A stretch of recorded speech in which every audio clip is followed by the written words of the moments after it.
Hello, magandang umaga sa lahat. Good morning to everyone. This is Justin, Top News PH. At before anything else, bago ang lahat, I would like to request from you to like and share this video. If you like this video, kindly share it to your friends para naman lumaganap ang video na ito. And most important of all is to subscribe para naman doon sa mga bago nating mga viewers. At salamat sa pagdalo ninyo dito sa Justin Talk News PH. This morning, medyo marami tayong pag-usapan. Medyo halo-halo ang pag-usapan natin ngayon kasi sa daming topic na lumabas, mga issues, events na nangyari kahapon. At continuing yan ngayon because it's around 16 days na to countdown papunta ng election day natin. Judgment Day. Sabihin pa ng iba, Judgment Day daw yan dito sa administrasyon na ito. Ngayon, ang pag-usapan natin, isa sa mga importante pag-usapan natin, nakasentro doon sa talumpate ni Vice President Sara during the campaign rally of Isko Moreno dyan sa District 3 ng Manila, which is the Quiapo area. Medyo malaki-laki rin yung area na yan, covering almost all of the Quiapo area. So ito napaka sabihin natin controversial or intriguing yung nangyari na talumpati ni Vice President Sara, at yan ang i-discuss natin dito. Magkaroon din tayong discussions doon sa ibang mga nangyayari tulad nung press conference ng Alyansa. They're trying to save themselves. Nagkaroon sila ng press conference doon sa Pangasinan, sa Dagupan. So we will discuss them kung ano yung mga sinasabi nila doon, ano mga pronouncement na sinasabi nila. I-discuss natin doon at magkaroon tayo ng opinion at reaction doon sa mga comments nila doon, announcement nila, pronouncement nila doon sa press conference na yan. And of course, we will be discussing about kasama na ito doon sa speech ni Inday Sara, yung pambubudol na naman ulit. Binubudol na naman tayo, pinapangakuhan na naman ng mga Pilipino sa 20 pesos per kilo na bigas. Nakakatawa, after 3 years ngayon lang ma-implement yung pangako na yun during the campaign, presidential campaign noong 2022. So meron din tayong i-discuss na kinuha natin doon sa speech ni BP Inday, which is yung sinabi niya para kay General Tully. Baka yan ang una nating i-discuss, and then yung sinabi niya tungkol kay Joel Chua. Ito yung persecutor ni BP Inday at kay ng ibang mga vlogger dyan sa Quadcom ng House of Representatives or Congreso. So bago ang lahat, ulitin ko, paki-subscribe naman, kindly subscribe para naman medyo lumago ng konti itong napakaliit na channel, and hopefully this will become a big community para naman dito natin pag-usapan yung mga bagay na magbigay sa atin ng tamang direksyon para sa kaunlaran ng ating bayan, para sa progreso, para sa kapayapaan. Dito natin pag-usapan sa community na to. So to start with, si BP Inday nung isang araw ay dumalo doon sa 2nd District.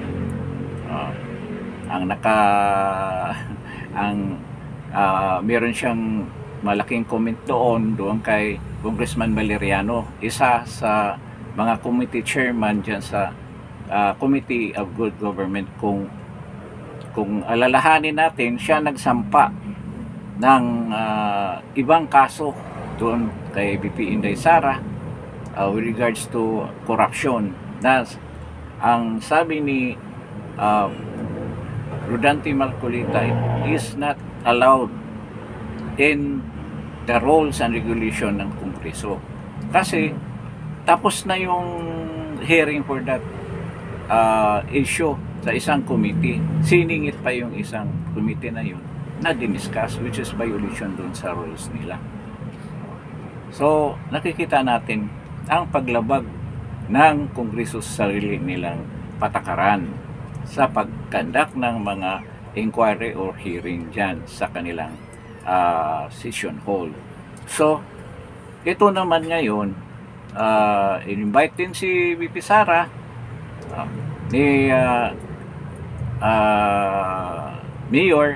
Mayor to be Isko Moreno. Medyo malaki na ang porsyento na siya ay mananalo at makabalik bilang isang mayor sa City of Manila. So nagpunta doon si Inday, nagtalumpati siya. In fact, medyo alanganin na yung oras kasi medyo nalit ang dating ni Mayor Isko. Kaya nangyari, siya na lang ang nag-introduce kay Vice President Sara. Doon ang daming mga pronouncements si VP Sara, at isa doon yung sinabi niya tungkol sa bigas. Na yung 20 pesos na bigas ay pambubudol na naman yan. Bakit? Bakit pambubudol yan? Isipin mo kung kailan lumampas na ang 3 taon, ngayon pa lang niya i-implement yung kanyang pinangako. Di ba? Dahil may eleksyon at dahil may problema sila sa boto. Tinanong kung kailan ba, saan ba yan i-implement? Sa Visayas lang. Hindi ba ginugutom yung taga Mindanao at ang Luzon? Bakit sa Visayas? Kasi may pag-asa pa sila na yung ibang butante dyan sa Visayas ay magkaroon ng change of mind and change of heart na ibubuto yung mga kandidato nila. So, ang mga magagaling nating mga gobernador na mga sip-sip din, nagpanukala na mag-offer na 20 pesos ng bigas. Ulitin natin, ginawa na nila yung 2 years ago kay Martin Romualdez na kinapos sila sa supply, kaya tinigil nila yun. Kasi yun, katulad din itong pangyayaring ito ay subsidize yan ng gobyerno. Sa totoo lang, ang pinakamababang presyo ng bigas is 33 pesos. So ibig sabihin, kung 20 yan, 13 pesos ang aabunuhan ng NFA para lang yan ipamimigay. At isang tanong pa dyan, ang sustainability, kaya bang i-sustain yan sa matagal na panahon? Nagyayabang pa, sabi ni Claire Castro, yan daw ang sinabi ng Pangulo na si Bangag BBM na hanggang 2028 yung programa na yan. Ngayon, panay ang dakdak nila na tuwang-tuwa yung mga senador doon sa press conference ng sa dagupan ng alyansa. Yun ang sinandalan nila ngayon, yung 20 pesos na bigas. Ngayon, ang tanong, saan na yung 20 pesos na bigas? Meron na ba? Bakit nauna ang pagyayabang ninyo? Ang pinalandakan ninyo yung 20 pesos na bigas. Pagpupunta ko sa palengke ngayon, meron ba akong mabiling ganyang halaga?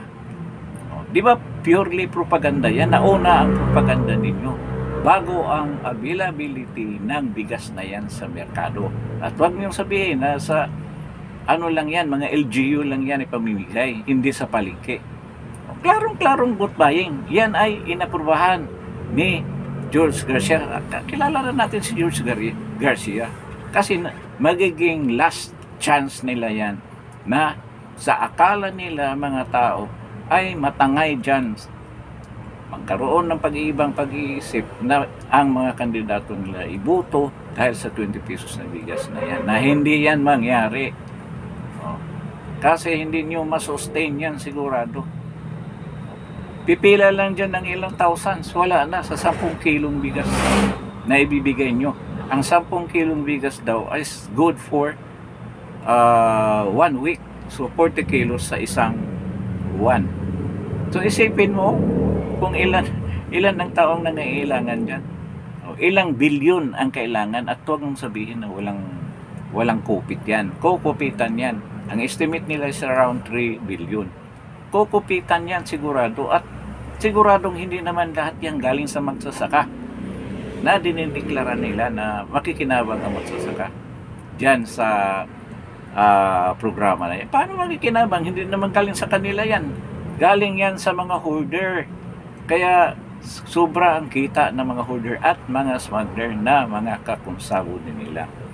So ganyan ang sistema. Ngayon, panay ang pagyayabang nila dyan at natupad daw yung pangako. Natupad ang pangako? Wala pa nga eh. Hindi pa nga ninyo na-implementar eh. O magpunta kayo sa palengke ngayon kung mayroong 20 pesos sa bigas, baka sampalin kayo ng takalan, yung pangtakal ng tindero kung mag-insist kayo na may 20 pesos sa bigas. O sabihin sa inyo, sinabi kasi sa TV na ganyan, doon kayo sa TV bumibili. Ganyan ang sinasabi ng mga frustrated din na mga retailer ng bigas. Kaya yan, ang timing, kapagtataka, ayaw ninyo ilabas na 16 days na lang ang eleksyon. Klarong-klaro. Na bukod sa bibili ninyo through vote buying tsaka yung mga programa ninyo na linilegalize na yung vote buying or ayuda through AKAP, AX, MAIF, tupad, dinagdagan pa niyo ng bigas na yan na hindi na magkakatotoo. Ngayon, ang sabi ng NFA, gagawin pa raw nila ang guidelines kung paano ipamimigay. At ngayon, ang mga senador na yan nagsasabi na napakagaling ng ating Pangulo dahil tinupad niya yung pangako after 3 years during an election period. So, hunghang na lang ang Pilipino na maniwala sa inyo. Last chance na ninyo yan at yung chance na yan, wala rin. Basura din yan. Hindi rin maniwala ang mga tao sa inyo dahil klarong-klaro na propaganda lang yan. Kasi palubog na kayo ang alyansa. Palubog na ang alyansang BBM. At ngayon, ang kapitan nyo tumalon. Nagpunta ng Vatican. Kasi wala nang pag-asa yan. Ninyo, iniwanan na kayo in the middle of a battle.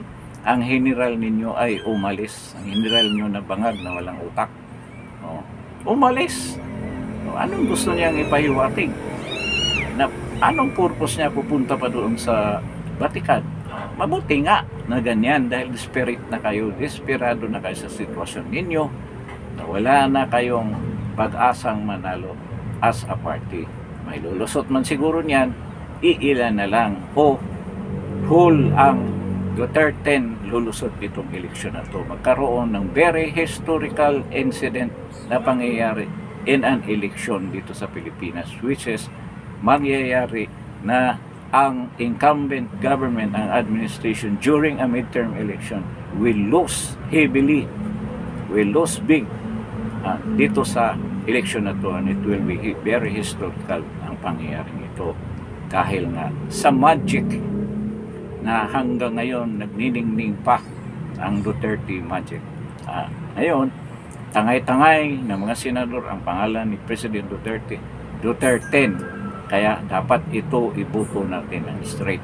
Yan lang ang pag-asa na makaalpas tayo sa mahirap at madilim na kabanata ng ating kasaysayan as a nation. We should help in alleviating dito sa kahirapan na nangyari sa atin by voting straight the Duterte senatorial candidates. So, doon sa speech ni BP, very animated si Vice President Sara. Bakit? Kasi isa sa mga nag-iipit sa kanya dyan sa hearing with regards to the OBP budget and the confidential fund ay siya ang congressman sa distrito na yan, ang 3rd district ng Manila, City of Manila, na si Joel Chua. Naalala niyo yun, yung puting buhok, kaya tinatawag ni Inday Sara na Snow White. Isa yan sa mga nag-ipit kay BP Sara. At may kinumpronta yan ni Congressman Pulong. At sinasabi, bakit masyado mong pinag-initan itong kapatid ko? Yun ang sinabi. Sabi ni Joel Chua, walang hiya na yan. Sinabi niya na sumusunod lang daw siya, na tayo ay lahat sundalo, sumusunod lang tayo sa utos kung sino nag-utos sa atin, dahil tayo ay sundalo. So, tayo lahat, sinabihan niya si Congressman Pulong. At ito, binanggit na ni BP Sara noon pa, inulit lang niya. At ang sinabi ni Kong Pulong sa kanya, sundalo tayong lahat, pero sundalo na hindi sumusunod sa mali. Kayo, sumusunod kayo sa mali. Anong klaseng sundalo kayo? Yan. Yung salita na yan, hindi lang patama doon kay Congressman Chua. Kung hindi ang mismong AFP natin, si Browner. Oy, Browner, huwag kang sumunod sa mali. At yung mga general dyan na nakasupot na, nasa in the bag na ni BBM. So, patama din sa inyo yan. Huwag kayong sumunod sa mali. Dapat sa tama kayo sumunod, at hindi yan ginagawa ni Congressman Chua. At dyan, galit na galit si Vice President Inday Sara. Kaya, directly, nangampanya siya na huwag iboto yan si Joel Chua, at ang kanyang katunggali ngayon sa distrito, 3rd district dyan sa Manila ay si Apple Nito. Matagal na ring councilor dyan sa 3rd district ng Manila. So, sa tingin ko, huling ilang araw na lang sa iyo, Joel Chua, mawala ka sa posisyon at bantayan mo. Once mawala ka sa posisyon, siyang katutak na demanda ang aabutan mo. Kaya, ito simula na sa pagtutuos doon sa mga malulupit na mga politiko. At ito, dahil si Vice President Sara nangampanya, at sa reaksyon ng mga tao na galit sa kanya, dahil walang ginawa dyan sa distrito na yan, si Chua na yan. At nakakatawa yan, dahil ang nag-endorso sa kanya si Mayor Isko noon. Kaya malaking pagsisisi si Mayor Isko na bumaliktad. Halos lahat na yan, sila Abante tsaka yung Valeriano na yan. Kaya ito na ang oras ng pagtutuos. Kaya sabi ni BP Sara, nakakalimutan ni Joel Chua na si BP Sara ay hindi naman kandidato sa eleksyon na to.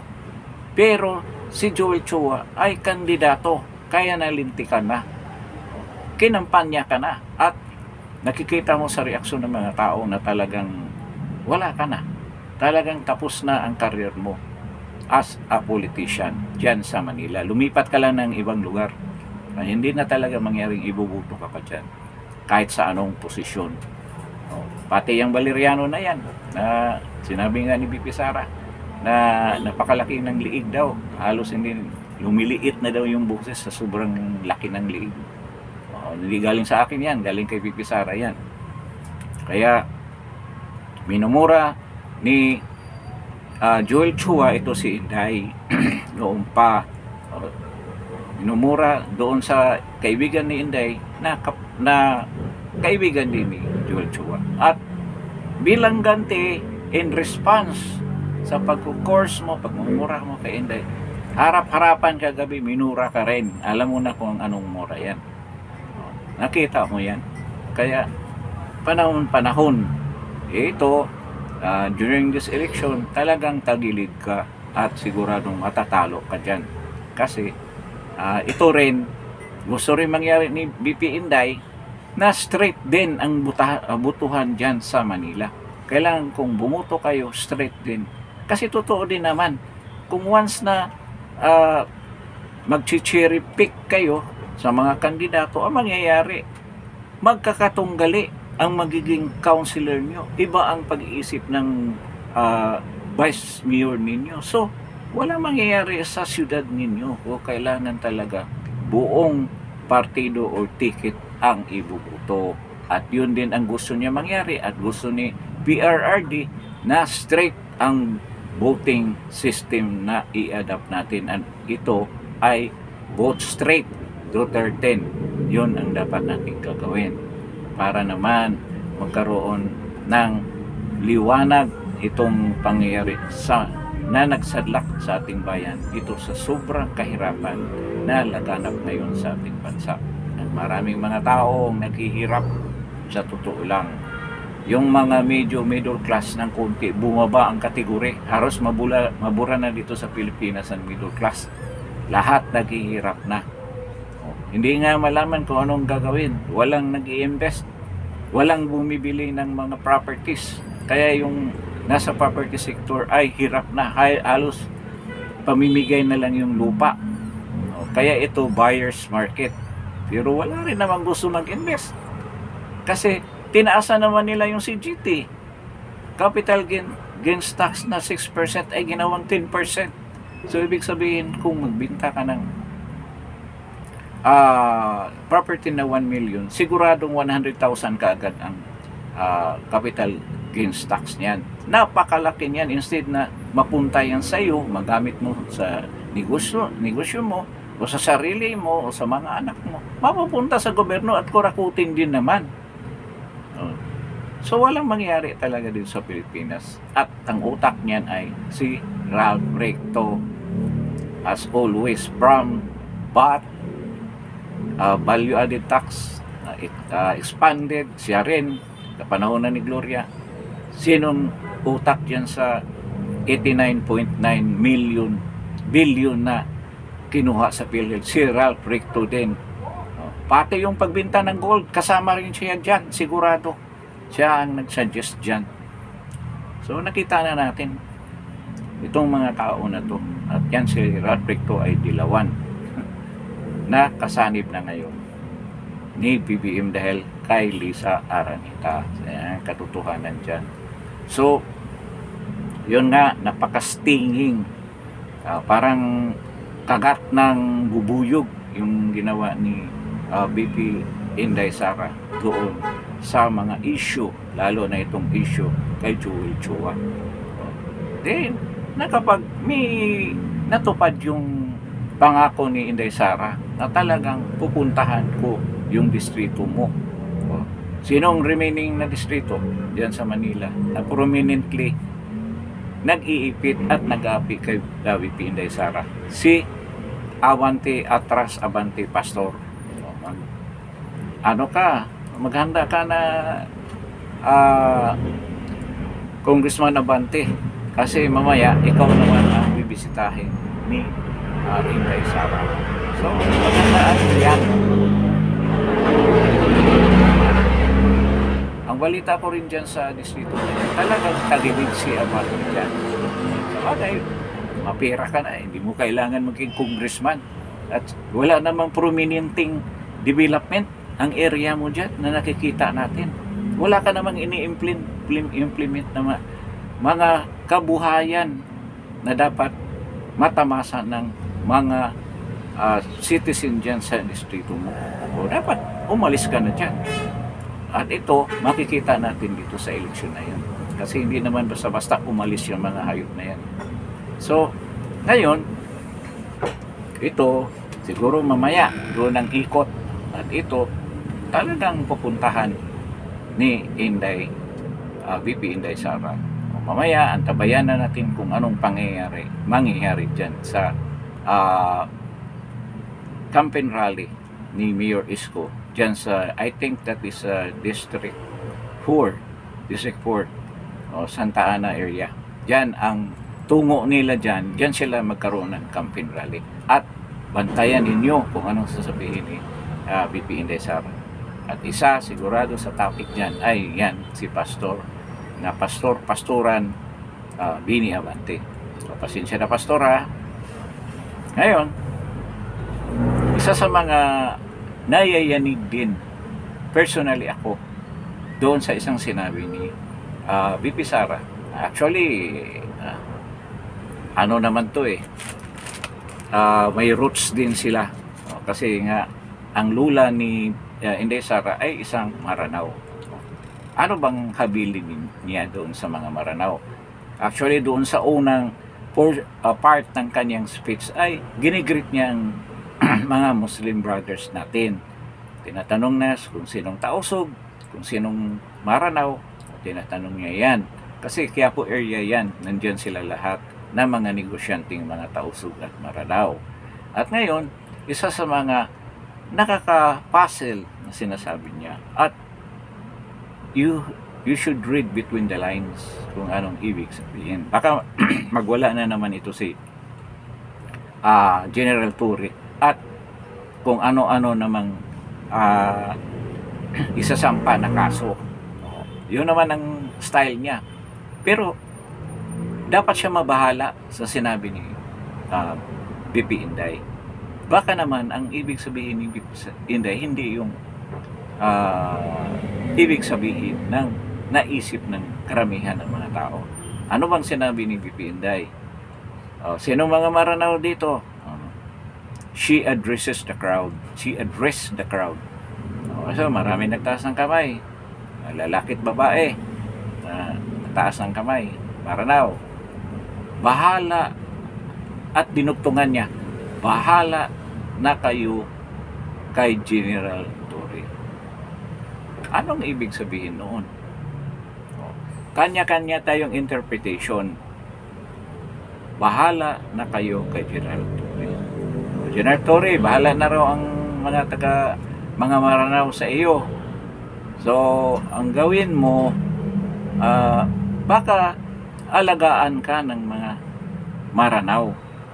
Kasi bahala na tulad ng tayo, bahala ka na dyan sa anak ko Kung aalis ka, na may kasama mo yung isang bata, sabihin naman doon sa nakakatanda, sabihin ng magulang na pinaghabilin na bahala ka na dyan sa anak ko. Ibig sabihin, bahala ka sa safety, bahala ka sa kalagayan, sa pag-aruga dyan sa bata na yan while in your custody as an older person. Baka yan ang ibig sabihin ni Inday Sara. Pero kung yung mga iba naman, directly sabihin sa akin yan kung yan ang sasabihin ko. Ang tanga mo naman, pre.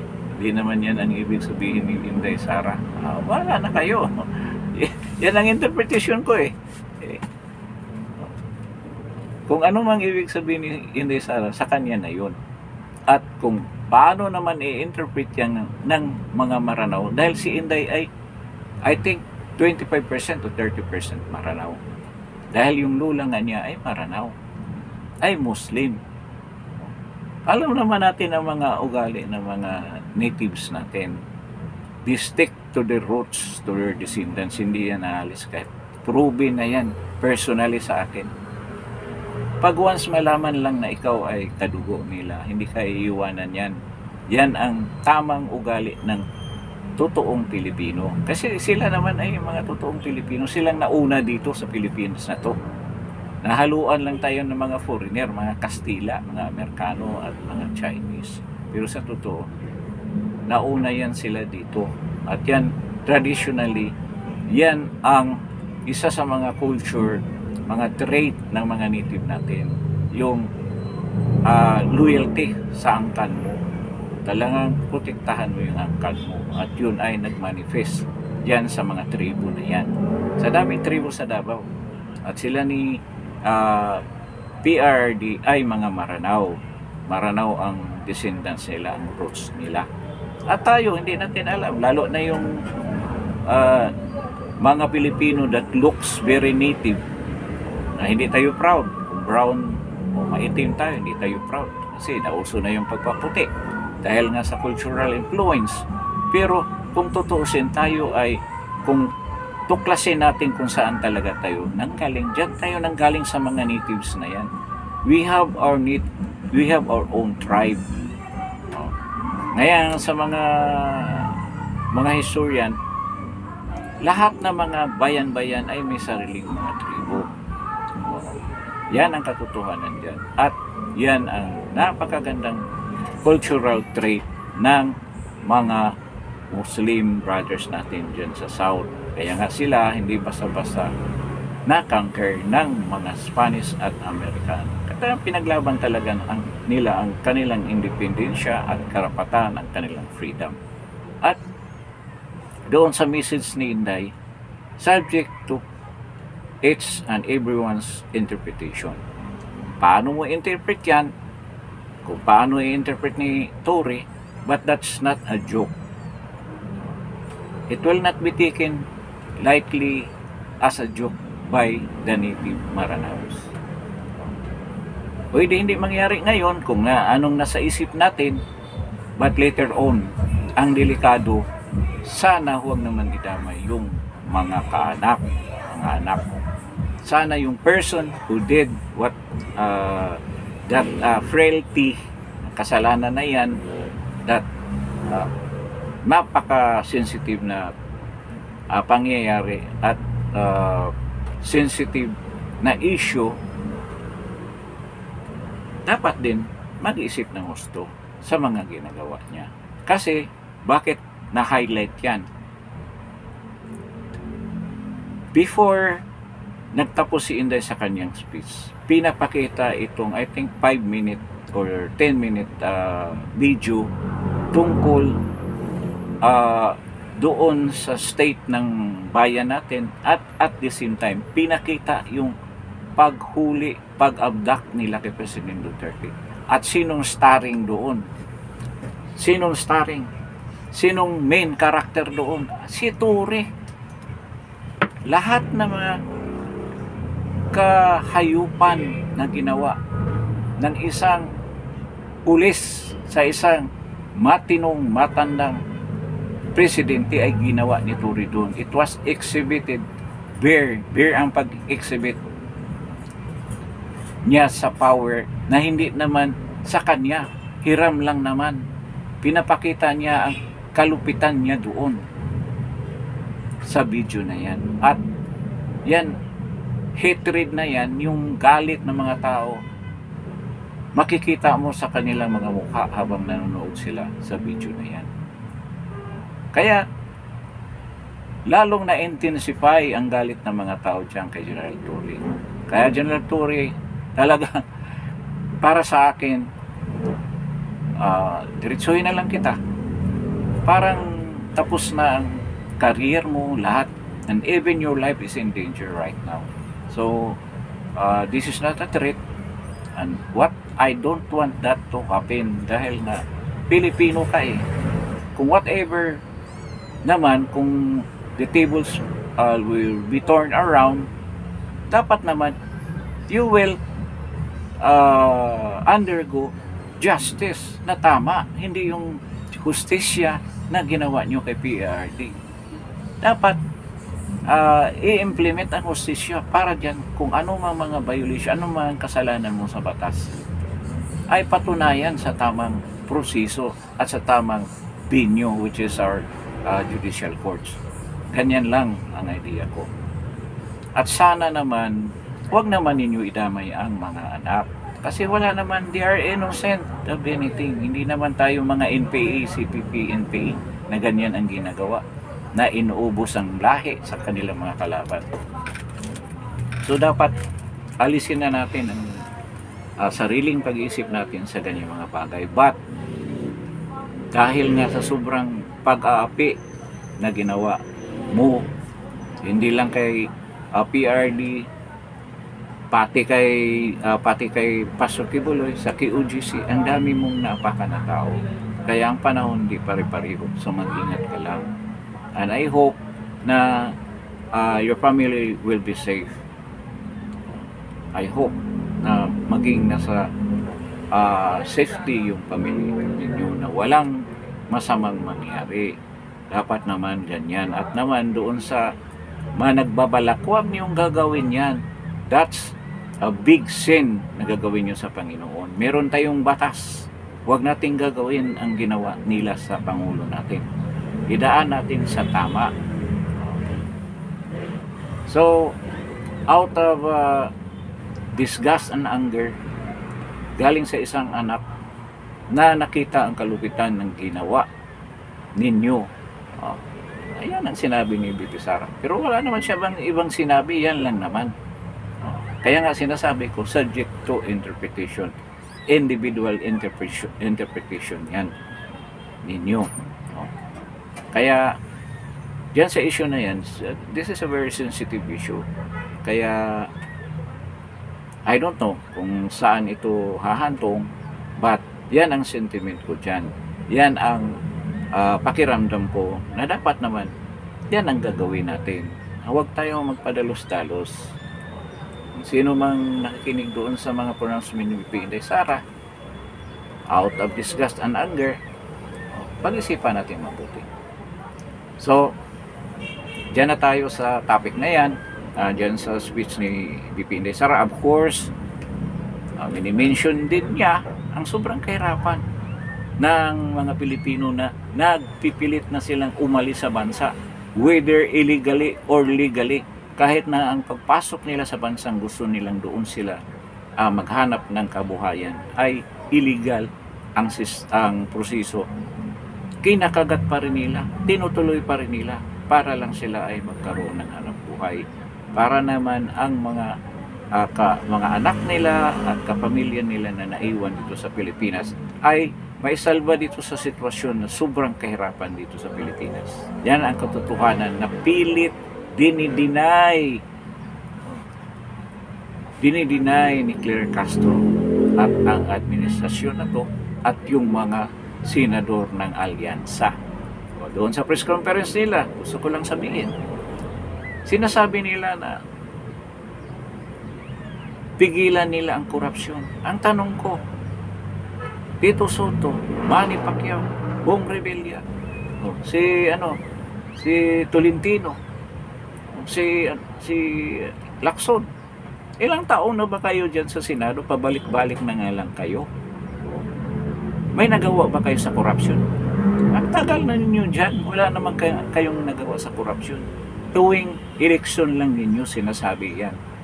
Pero sa pagka ngayon, ang mga tao hindi naman iwala sa inyo. Paano korupsyon?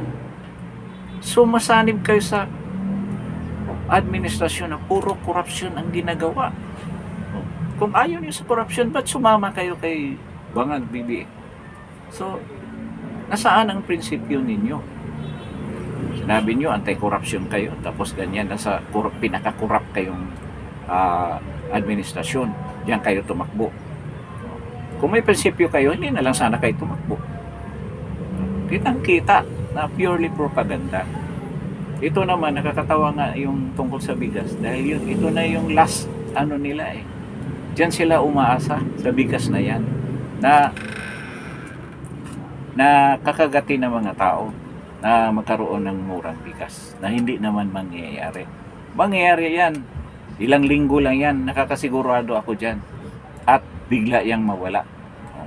Tingnan mo, pagkatapos ng eleksyon, lalo na kung matalo yung mga kandidato nila, burado yung programa na yan. Kahit ngayon nga, nahirapan na sila mag-implementar. O may mabibili ba kayong bigas na 20 pesos dyan sa mga palengke ninyo? Huwag naman sabihin yan sa kadiwa lang yan mabibili. O doon sa mga barangay center ng mga local government para naman gawing political tool yan. One way of vote buying yan. So, anong mangyayari sa atin kung ganyan? At sigurado ako, yan ang mangyayari. Kasi hindi sapat yung stock ninyo. Pinagyayabang na umaapaw daw yung stock sa NFA. Hindi yan totoo. At karamihan ng mga dyan nabubulok na sa sobrang tagal ng pagka-imbak ng mga bigas na yan. Nakakabuti ba yan sa mga magsasaka? Hindi. Hindi yan nakakabuti. Dapat sana yung ginawa directly sa magsasaka, binili yung mga bigas na yan para naman kumita ng gusto yung mga magsasaka natin na nagigikahos, naghihirap na rin sa buhay. So, wala yan. Tingnan ninyo kung ma-implement ba yan. Diyan nga lang sa Visayas, mahirapan na sila dyan i-implementa yan. Ngayon, Panay sabi ng NEP, ginagawa pa nila ang guidelines, hindi nila alam kung sinong bibigyan. Siyempre, hindi niyo alam kung saan niyo ibibigay dahil o sino ang bibigyan ninyo. Dahil siguradong pipiliin niyo yung area na mahina ang boto ninyo. Kaya dyan sa Visayas yan. Ba't ayaw niyo ibigay sa Mindanao? Eh wala na kayong pagkaasa sa Mindanao. Kahit anong pamimigay ninyo yan, sinubukan na ninyo. Ilang billions ang ayuda na binuhos ni Martin Romualdez na yan. Hanggang ngayon, 14% pa rin ang approval rating niya. So walang silbi. Ngayon nga, ito na lang ng ano nila, pinagyayabang. Kasi alam na ng mga taong diskarte ng alyansa at itong alyansa palubog na rin. Palubog ng palubog. Hindi na nila alam kung anong gagawin ninyo. Maraming service na mga independent service na naglabasan. Ang iba localized, ang iba national. Anong nakita ninyo? Pasok lahat na Duterte. Hindi pa lang ito mga major. SWS is commissioned by the administration, kaya huwag kayong maniwala dyan. Mind conditioning yung ginawa niyan. At itong pulse siya, medyo may paniwala pa ako basta walang mag-commission sa kanila. Kung sila lang autoprop yun na sila ang gagawa ng sarili nilang survey, may basihan o may magkaroon ako ng paniwala na ito ay totoong resulta. Pero kung mayroong mag-commission sa kanila, nakakaduda yan at this period of the campaign. So, yun nga, isa sa mga mahigpit na sinabi ni VP Inday Sara na ibuto talaga ang straight 10. Huwag yung singitan, straight 10 talaga. Kasi, ang reason dyan, kasi itong 10 na to, sila lang ang nakaintindi kung anong unity at continuity. At ang intention nila na yung nasimulan ni President Duterte the last 3 years pa sa last term niya, papatuloy na, hindi pinatuloy ni BBM at ang kanyang administration. Kung instead, walang ibang ginawa kung hindi ang ibulsa ang lahat ng mga budget sa mga projects na dapat i-implement or itutuloy doon sa sinimulan ni President Duterte. So ngayon, itong grupo na to, naintindihan nila, so dapat itong 10 na ang ibuto natin para malakas ang boses ng PDP Laban at ang Duterte dyan sa Senado. Bukod sa pagprotekta kay VP Sara dito sa impeachment na binabalak nila. Bukod sa impeachment na yan, ang balak nila na magkaroon ng constitutional change na ibahin ang constitution natin. Hindi lang ang economic provision, kung hindi yung term limits ng mga congressman and probably change the form of government into a parliamentary form of government. Kaya mag-ingat tayo talaga dito sa pagboto ng ating mga senador at ang pinaka klarong solusyon dyan is to vote straight to 13. Yun ang klaro. Kagabi siguro nagkahiyaan na, hindi na nagpakita, hindi na sumama si Senator Amy. Hindi na siya pumunta doon. So hindi na rin minensyon ni VP Inday, baka pinayuhan siya dahil kantsaw ang inabot niya kay VP Inday Sara. Kasi pagkatapos niya in-endorse, may lakas loob pa siyang pumunta doon sa rally nung nakarang gabi. Di ba? So si Inday naman as a friend, napipilitan na talagang ikampanya siya. Napipilitan at nagkaroon ng mga pronouncement si VP Inday with regards to to Senator Amy. Sa kabutihang loob naman ni Vice President Sara, sinabi niya yan. Kasi kaibigan naman talaga niya sa totoo lang. Tsaka hindi ng mga Duterte ang isang taksil, isang traitor. Talagang if you are a friend, you are my friend. Ganon. Ganon si Sara. Ngayon, kasabay nga kagabi rin yung rally ng PDP Laban sa Iloilo City. Hindi ko na panood ng husto. I will make a review doon sa mga senator na umatin. Ang huli ko lang napakinggan ay ang speech ni Senator Robin Padilla na puno naman ng katotohanan yung mga sinabi niya. Alam naman natin kung paano magsalita si Senator Robin. At doon din, pinopromote niya ng husto ang Duterte at anong mga kaakibat na mga katwiran kung dapat natin talagang ibuto ng straight ang Duterte. So, ito, ang mangyayari sa kampanya, ang sistema ng kampanya, ang strategiya ng PDP Laban, ito na. Iba si Inday, ibang grupo, at probably, nagsalita na rin si Inday na yung mga kapatid niya will go to other places at magkaroon din sila ng rallies. Aatin din sila sa mga rallies na ikakandak ng mga partido.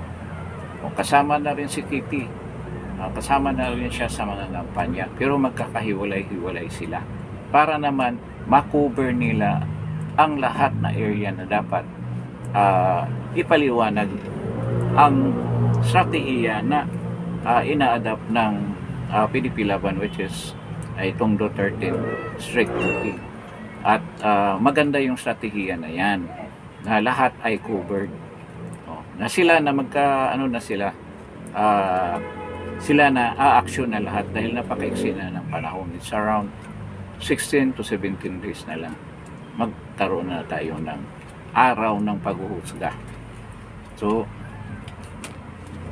yan ang mga topic na nangyayari kahapon. At ngayong gabi, we're expecting na another rally will crop up in Manila, and we are expecting na doon si Inday. Sa tingin ko, ito naman yung distrito ni Bini Abante. So abangan natin yan kung anong mga sasabihin ni BP Inday with regards to dito sa kampanya na to, particularly yan sa distrito ni Bini Abante. So I don't know, hindi ko nasilip yung schedule ng PDP Laban kung saan ang rally nila, but definitely meron silang rally ngayong araw na to. So ito nga, balikan ko lang yung sa bigas. Nakakatawa sila, doon sila nag-announce sa Dagupan. Yung mga areas na yan, rice granary yan, di ba? Tapos sabihin mo sa kanila na makabili ka ng 20 pesos na bigas. Tanungin ng mga taga-Pangasinan, saan po dito sa Pangasinan? Saan kami makabili? Wala. Kasi sa Visayas ang doon unahin yan, hindi dito. Nakita mo yung pambubudol? Kung i-implement Manila yan, na hindi pa naman na-implement dahil wala parang guidelines. Sabi ng NFA. So nakakatawa. So huwag kayong magpabudol yan. Last na lang yan, last chance na lang or last na tool o paraan para naman makukumbinsin nila ang mga tao with regards to that 20 pesos na bigas. Na hindi mangyayari yan. Sabihin ko sa inyo, ngayon pa lang, at the onset, failure na yan.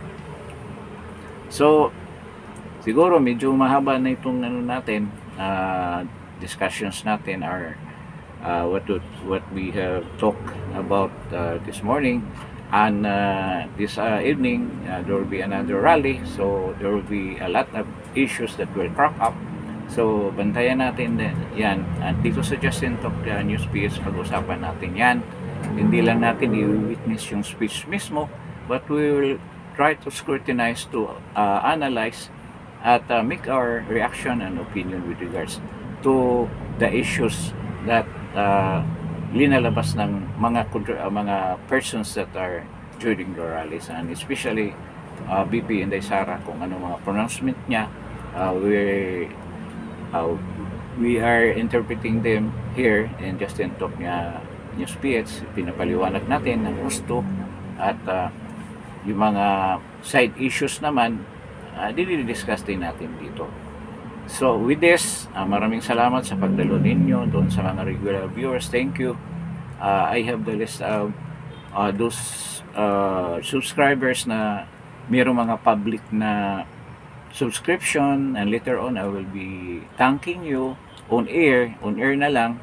Medyo wala akong oras na to respond to you through email or dyan mismo sa Facebook, but dito na lang I will be happy to mention your names. Pagpapasalamat sa inyo sa pag-subscribe dito sa maliit nating channel ng Justin Torres Page, and I am hoping that you will continue supporting this channel.